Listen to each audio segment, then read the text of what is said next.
Les amis, bienvenue sur cette nouvelle vidéo. Regardez avec qui je suis aujourd'hui. Viens là toi, petite racaille.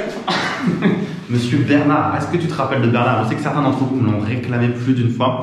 Il est apparu sur mon dernier projet, vous avez montré le projet, c'était une maison en colocation, rappelle-toi. Et là on est sur mon nouveau projet, ça y est, c'est signé, la tête antique est signée.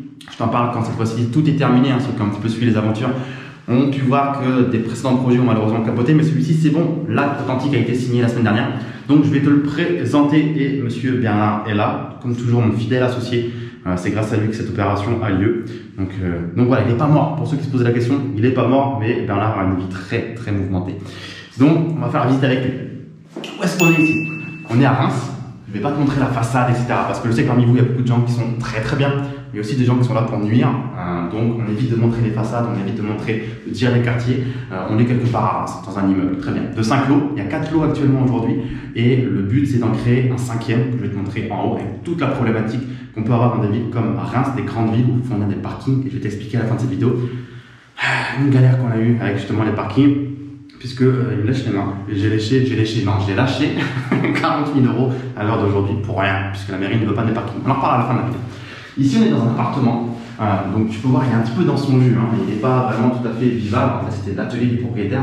Ce qui est cool avec cet immeuble, c'est que c'était un immeuble familial. C'est-à-dire qu'un lot était occupé par les propriétaires, un autre lot par la maman des propriétaires. Ensuite, ce lot-là lui a servi d'atelier, etc., etc. Donc ça a été extrêmement entretenu. Les cadres, les combles ne sont pas chargés de détritus de toutes sortes. Les communs sont entretenus. Donc c'est vraiment confortable. Pour autant, ici, c'était l'atelier du propriétaire qui était un artisan. Donc il avait entassé énormément d'échelles, de pinceaux et tout ce que tu veux. Et ça fait 15 ans que c'est pas occupé. Avant même, je crois qu'il y avait un dealer de drogue à l'ancienne qui faisait son business ici, entre ici et les caves. Bref, une longue histoire. Donc ici, qu'est-ce qu'on va refaire? Bernard pourrait nous dire, mais je pense pas que tu comprends vrai ce qu'il va te dire. On va refaire les chaudières, puisque tu peux voir qu'il y a deux belles chaudières ici. Une pour l'eau chaude et une pour le chauffage. L'idée, c'est de simplifier l'installation, d'en avoir plus qu'une seule, réduire les sources de problèmes, surtout moderniser l'installation, parce que là, ça marche plus. On va refaire une belle grande cuisine tout le long. Allez, je t'en mets un petit peu au sol. Bernard, allez, va jouer avec ton petit bois, voilà. Hop là, super. Laisse-nous tranquille. On va refaire une belle grande cuisine avec un beau plan de travail, un frigo ici. Le sol, on a décidé de le garder. Au final, moi, je voulais le changer pour mettre un beau carrelage, marbre noir, faire un truc bien. Et beaucoup de personnes m'ont dit, garde-le, c'est dommage, ça ne se fait plus, c'est très compliqué à faire, c'est très solide. C'est pas forcément beau, mais c'est pas non plus quelque chose qui va en fait empêcher une location. C'est-à-dire que quelqu'un va pas dire, je ne prends pas l'appartement parce que j'aime pas le carrelage de la cuisine. Je suis assez d'accord avec ça aussi. Donc on a décidé de le garder, on va le nettoyer. Voilà, moi j'aime pas. Dis-moi dans les commentaires si tu aimes bien ce genre de carrelage. Ça s'appelle les carreaux de ciment, si je dis pas de bêtises. Moi j'aime pas, mais bon, beaucoup de personnes, dont plein d'artisans m'ont dit que ce serait dommage de s'en débarrasser. Certains aiment et c'est parfois recherché. On est sur une installation au gaz, on va revoir entièrement du coup, on va faire un embouage des radiateurs. Bernard, on a plein de vidéos. On a ici la cuisine, la salle de bain. Ouais, la salle de bain ici, alors, on peut voir que c'est vraiment tout petit. Là, le problème, c'est que ici, c'est des salles de bain qui, malgré leur petite taille, nous coûtent très très cher parce que tous les meubles sont presque sur mesure. Il faut trouver des meubles qui rentrent dans cette pièce et c'est très très compliqué. Donc, voilà, l'idée, c'est d'essayer de faire en sorte que ça rentre parce que je crois que ça fait, je sais plus, 1 mètre carré, mais je t'en rends compte peut-être sur l'image déjà, c'est vraiment tout petit. Ensuite, ici, on va avoir, alors j'allume les lumières. On va avoir ici ce qui va être du coup un salon. Donc tu vois également, c'est dans son jus, c'est à l'ancienne, qui n'est pas un rose clair. On a des faux plafonds, enfin non, des plafonds qui sont plus du tout aux normes aujourd'hui, qui sont pas autorisés pour la location. Donc on refait des faux plafonds. On fait passer tout ce qui va être élec et plomberie, ce qui nous permet en fait de simplifier encore l'installation. En fait, si on ne faisait pas les plafonds, déjà c'est pas légal, et puis pour tout ce qui est installation électrique, ça serait encore plus compliqué à refaire passer. Donc ça simplifie en fait de tout faire passer dans les faux plafonds, en sachant qu'on refait toute l'installation électrique, on refait même une colonne électrique, puisque je t'ai dit on crée un lot dans les combles, donc la puissance de la colonne électrique actuellement n'est pas suffisante, donc on refait toute une colonne. Donc ça c'est quelque chose qui coûte déjà tout seul 15 000 € auprès d'Enedis, à peu près 10-15 000 €. Donc voilà, il y a toute une installation électrique qui va nous coûter à peu près 40 000, 50 000 € dans tout l'immeuble à refaire. Les sols, tu peux les voir, ils sont magnifiques. Sont couleur Bernard finalement presque. On va les traiter, on va essayer de les garder. C'est un très beau parquet, je pense que c'est important de garder le cachet. Moi j'adore l'ancien pour ça, parce qu'il y a souvent du cachet, toi, du parquet, une cheminée, on va essayer de la mettre en valeur pour la garder, la conserver. Ce serait vraiment dommage de supprimer ça.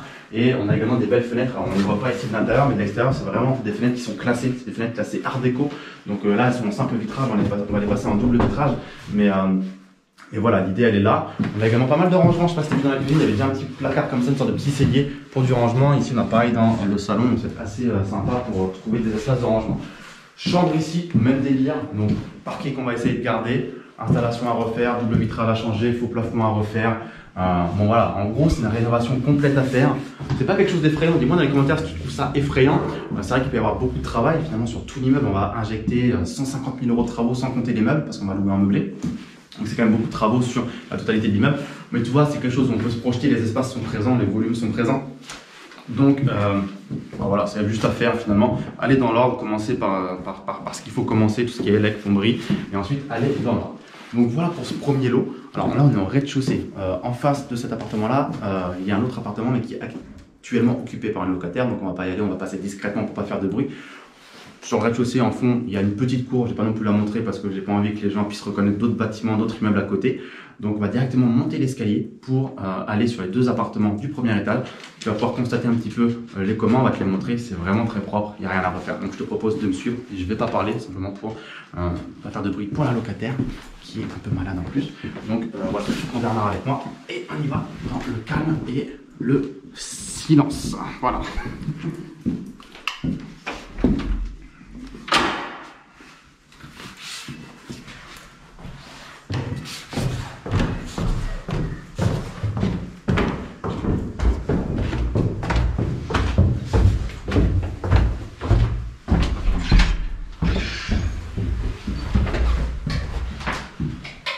Tu peux voir, les communs sont vraiment... voilà, c'est pas moderne, entre guillemets, c'est un petit verbal. Sinon, voilà, je crois que c'est moderne, mais franchement, c'est très très propre. Donc on va fermer ici. Et je vais t'ouvrir. Alors, je sais pas si c'est déjà ouvert, peut-être. Ouais. Voilà.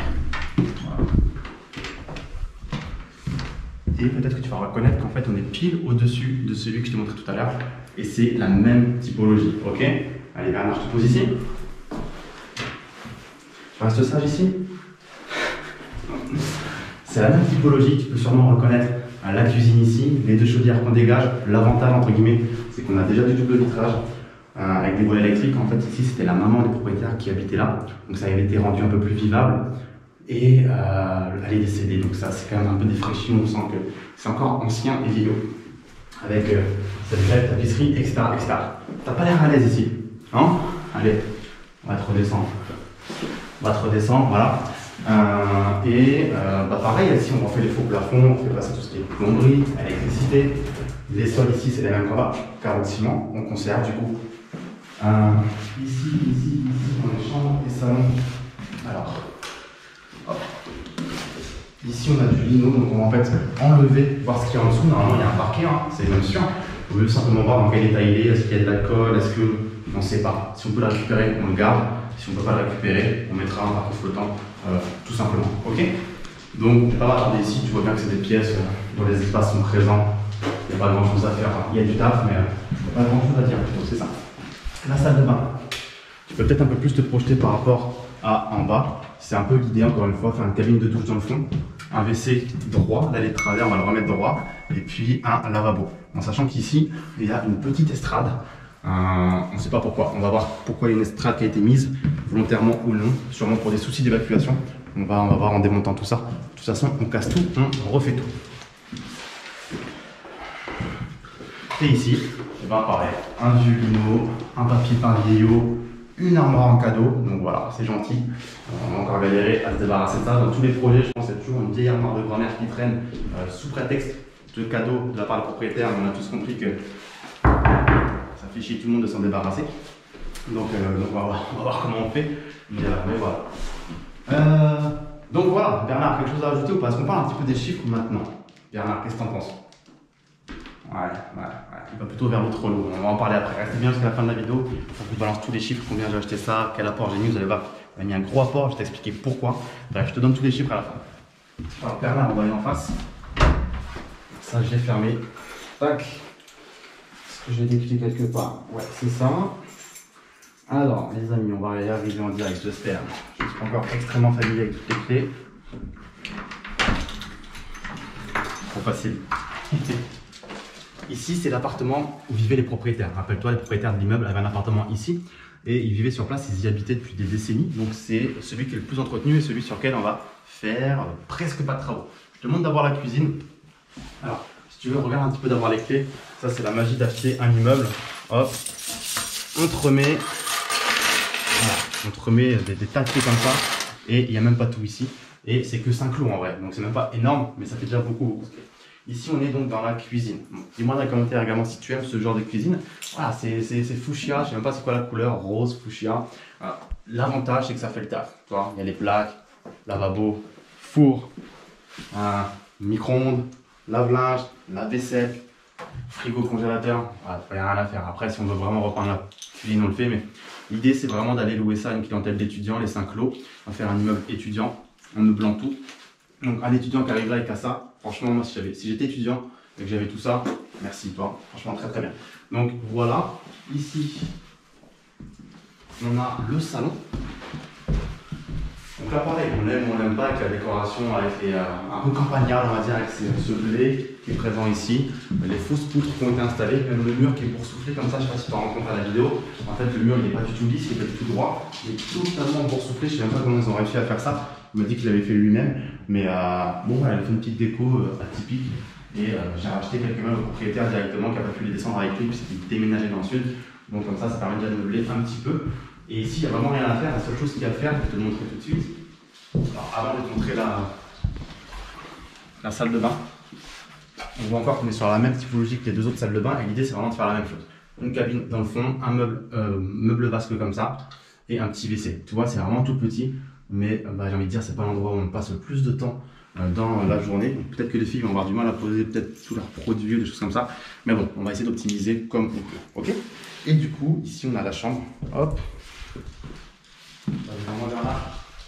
Ici on a la chambre. En fait, ce qu'on va faire ici, c'est faire sauter cet escalier en colimaçon. Est-ce qu'on va en haut? Bernard, on va en haut ou pas? Bon, allez, on y va. Comme ça, je vais bien vous montrer à quoi ça ressemble. Est-ce que tu veux que je prenne la caméra? Allez, je prends la caméra. Aïe, je me suis cogné en direct. Super. Donc ici, les propriétaires avaient bien aménagé une chambre sur un espace qui est donc dans les combles. En fait, ici, on est déjà dans les combles et je vais te montrer ensuite que ici, cette cloison-là, on va la péter pour récupérer en fait tout cet espace qu'il y a ici pour créer en fait ce 5e lot dans les combles et avoir un vrai espace dans les combles, un vrai appartement, un T3. Ok. Donc je redescends comme je peux. Voilà. Tac, tac, tac.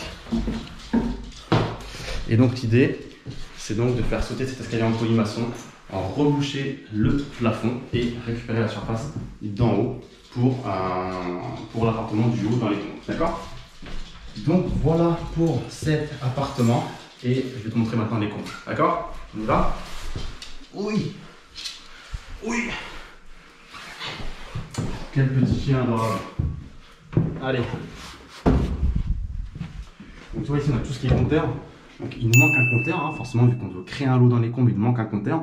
En réalité, on a ici 2 compteurs pour les appartements. En bas, on a 2 compteurs pour les 2 appartements, plus un autre pour les communs.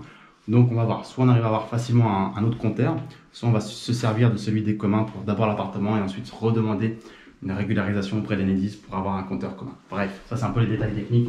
On ne va pas rentrer là-dedans dans cette vidéo YouTube, c'est pas le but. Alors, là j'ai envie de dire c'est l'endroit où c'est le plus intéressant, presque. Puisque en bas, je fais de la rénovation, hein, on a les espaces, on rénove. Ici, il y a une création. Donc, il faut imaginer, on a fait intervenir un architecte qui nous a fait des plans pour modéliser les volumes, pour donner des idées, pour prendre les cotes, etc. etc. Et ici, il y a tout à faire. L'isolation, il faut... qu'est-ce qu'on va faire? Voilà, je vais te dire ce qu'on va faire. Hop, je pose d'abord le petit chien, Bernard. On va refaire ici un T3. Il faut imaginer ici qu'il va y avoir une chambre, ok? Là, dans ce coin en carré, ok? Avec une cloison qui va arriver comme ça ici. Et ici, une cuisine en L, ok? Comme ça, ok? Ici, ça va être un grand espace salon, tu vois? Le but est de garder tout ce caché avec ces poutres, ces charpentes, les traiter, les rendre plus belles, peut-être les peindre un peu en blanc, crème, je sais pas, les garder, augmenter les puits d'air, enfin les puits de lumière, pardon, les fenêtres, les Velux, pour augmenter les lucarnes, pour avoir plus de lumière. Il y a quand même une paire de Velux ici, donc pour prendre de la lumière. Également ici, ce qu'on va faire, on a cette entrée un peu bizarre, avec de la brique ici, ok? Peut-être se rapprocher un peu ici. On va péter tout ça. On va récupérer, qu'est-ce qu'il a fait? Qu'est-ce qu'il fait Bernard? On va péter toute cette brique pour récupérer l'espace qui est dans les escaliers, qui va dans les escaliers. Et en fait, le but c'est de privatiser l'appartement depuis la porte d'entrée en bas, de faire en sorte que cet escalier soit privatif avec un garde-corps ici. Il y a une fenêtre ici, donc il y a la lumière qui va rentrer. Et en fait, tu peux comprendre qu'il y a des fenêtres ici, il y a des fenêtres ici, il y a des fenêtres ici, il y a des fenêtres ici. On va essayer de faire un truc vraiment très lumineux. Et l'idée, c'est de faire un truc un peu haut de gamme, c'est-à-dire avec du marbre blanc, des belles matières, du beau parquet, des choses comme ça. Et ici, tu peux peut-être reconnaître du coup la cloison que je t'ai montrée en bas, avec l'escalier en colimaçon de l'appartement, où on va péter ça et récupérer l'espace derrière pour recréer ici une autre chambre et ici dans l'autre coin une salle de bain, WC, etc. Donc on aura vraiment deux chambres à l'opposé, une salle de bain ici, une cuisine là-bas qui sera ouverte sur tout le salon ici. Et l'idée c'est de faire un maximum de cachets, parquet, marbre, charpente, garde-corps, ouverture comme ça. Et voilà, donc là c'est un peu plus excitant dans le sens où il y a de la création, il faut avoir un petit peu d'idées, il faut remonter la charpente. Waouh, c'est intéressant je trouve. Ça va changer un petit peu d'une rénovation classique. Qu'est-ce que je peux dire d'autre? Qu'est-ce qu'on n'a pas dit? Les parkings, est-ce qu'on en parle un petit peu avant de parler des chiffres? Voilà, qui dit création de l'eau comme ici, dit devoir fournir des places de parking. Parce que la magie des grandes villes aujourd'hui en France, c'est qu'on réduit le nombre de places de parking en ville, sous prétexte d'écologie, de vélo, pistes cyclables, et les investisseurs comme nous qui investissons dans des produits tels que celui-ci, donc voilà, on prend des risques, on investit plusieurs centaines de milliers d'euros dans des produits comme celui-ci, on met plusieurs centaines de milliers d'euros en travaux, on fait bosser des entreprises locales, mais avant de faire tout ça, il faut fournir des places de parking qui sont très dures à trouver, qui coûtent la peau des fesses. Il y a une vraie, je ne vais pas dire bulle, mais les prix montent énormément sur les places de parking, en tout cas à Reims, c'est pareil dans plein de villes, et c'est dur à trouver, et ces places sont rattachées à des permis de construire. Donc ce qui s'est passé, c'est que j'ai acheté deux places qui étaient déjà rattachées à des permis de construire. Donc là tu vas me dire, Raph, t'es trop nul, t'es un investisseur immobilier de merde, tu fais genre sur internet, tu sais investir et tout, c'est une erreur de merde. Non, oui et non, encore une fois, voilà. Ceux qui sont marchands de biens, investisseurs, j'ai pu échanger longtemps avec eux, le diront très très bien. Il y a ce que le PLU te dit, il y a ce que les fonctionnaires à l'urbanisme te disent, et puis il y a le motif pour lequel on refuse ton permis de construire. Entre ces trois points-là, tu as des discours différents. Le PLU ne te dit pas tout. Les fonctionnaires à l'urbanisme, tu as beau échanger avec eux pour avoir des traces par email, tu as beau en rencontrer plusieurs physiquement, tu as beau en avoir plusieurs au téléphone. C'est ce que j'ai fait. Crois-moi, aujourd'hui, moi je verrouille tout. Quand on me dit un truc, je veux qu'il y ait une trace noir sur blanc, sinon ça compte pas. Donc ça, t'inquiète pas que ça, j'ai bien compris maintenant dans ma vie d'entrepreneur, on verrouille tout. Ok. Et malgré tout ça, je me fais baiser à la fin. Parce que, pour des conneries. Si tu veux l'histoire complète, on aura l'occasion d'en reparler. Mais ils m'ont dit, les deux places de parking, on n'en veut pas, on s'en fout, t'as investi 40 000 euros.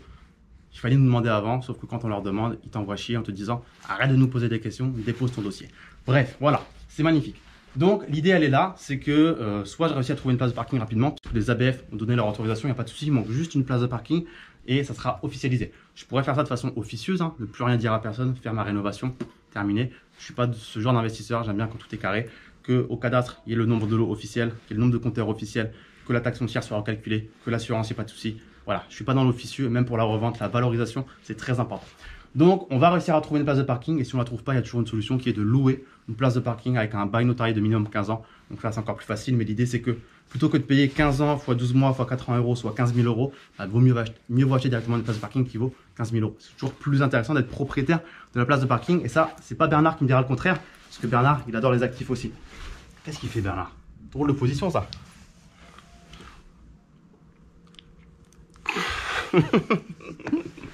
Allez, on arrête de jouer avec toi, Bernard. C'est lui qui est responsable de ce projet, Bernard. Sans lui, tout ça n'aurait pas vu le jour. On va parler un peu chiffres maintenant, avant de terminer cette vidéo. Je sais que vous aimez les chiffres, j'en ai pas parlé jusqu'à présent parce que j'ai fait en sorte que le watch time il soit élevé. T'as compris qu'on travaille l'algorithme ou pas. Donc qu'est-ce qui se passe? Ce projet, cet immeuble, on l'achète combien? 400 000 euros, plus frais de notaire, etc. et compagnie, 430. Que te dire de plus? Je t'ai dit le montant de travaux, 150 000 euros à peu près, hors meubles. Donc 4 lots, on en crée un cinquième, donc 5 lots en tout. Tu veux m'embrasser, Moka? Bernard? Je sais pas préparé. Il me regarde amoureusement. Donc 400 000, 30 000 euros de frais de notaire, 150 000 euros de travaux, on est à 580 000 euros. Et me regarde pas comme ça, je vais être déstabilisé. Et ensuite, prix de revente potentiel, on va dire entre 650 et 750 000 euros. Ça dépend toujours après comment on calcule, quelle base du prix du mètre carré on reprend, quelle rénovation on a réellement effectuée, mobilier, etc., etc. Mais voilà, tout ça pour dire qu'il y aura de la plus-value. Et en fait, ce qui se passe, c'est que sur ce projet, Bernard a mis 200 000 euros d'apport. Il est arrivé, il m'a dit, je mets 200 000 euros, j'en ai rien à foutre. Je lui ai dit, ok Bernard, t'es sûr? Et Bernard, il m'a dit quoi? Il m'a dit, Raph, avoir du cash en 2020, 2021, ça sert à rien du tout. Débarrasse-toi-en. Et on a écouté Bernard. Donc voilà, sans rigoler, tout ce que je te dis pour rigoler, c'est la réalité. Aujourd'hui, du cash, ça sert à rien. Je pense que tu l'as compris. Les gouvernements impriment avec la crise du coronavirus aux States, en Europe. ton cash se dévalue, il vaut de moins en moins bien, il vaut de moins en moins quelque chose. Donc l'idée c'était quoi? C'est de mettre un gros apport pour liquider ce cash qui était là.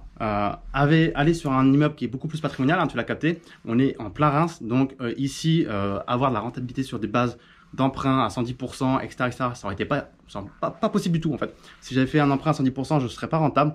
Et aujourd'hui, on a quand même un cash flow grâce à cet apport, puisqu'on a un cash flow d'à peu près, on a un cash flow d'à peu près 1100 euros net en prenant tout en compte, assurance, taxe foncière, etc., etc. Donc, on a réussi à coupler un investissement patrimonial, un investissement qui dégage du cash flow et liquider du cash qui sert à rien, les amis. Faites attention, votre cash aujourd'hui est en danger. C'est vraiment la pire des choses à détenir aujourd'hui. Donc c'est pour ça qu'avec Bernard on s'est dit allez boum 200K, on est tranquille comme ça et ça sera toujours mieux dans la pierre que sur un compte bancaire, etc. On va pas revenir là-dessus, c'est encore une fois un autre sujet. Que te dire de plus? Je pense qu'on est à peu près bon. Si tu as moins de questions, n'hésite pas à me la poser dans les commentaires. Abonne-toi à la chaîne YouTube, ça fait toujours plaisir. Petit like, partage cette vidéo à tes amis investisseurs immobiliers. Pose-moi tes questions, j'y répondrai. J'essaie de faire à peu près le tour. Mais je pense que tu sais grosso modo les grandes lignes de ce projet. Donc merci à toi et avec Bernard, on te dit à très vite. Ciao, ciao.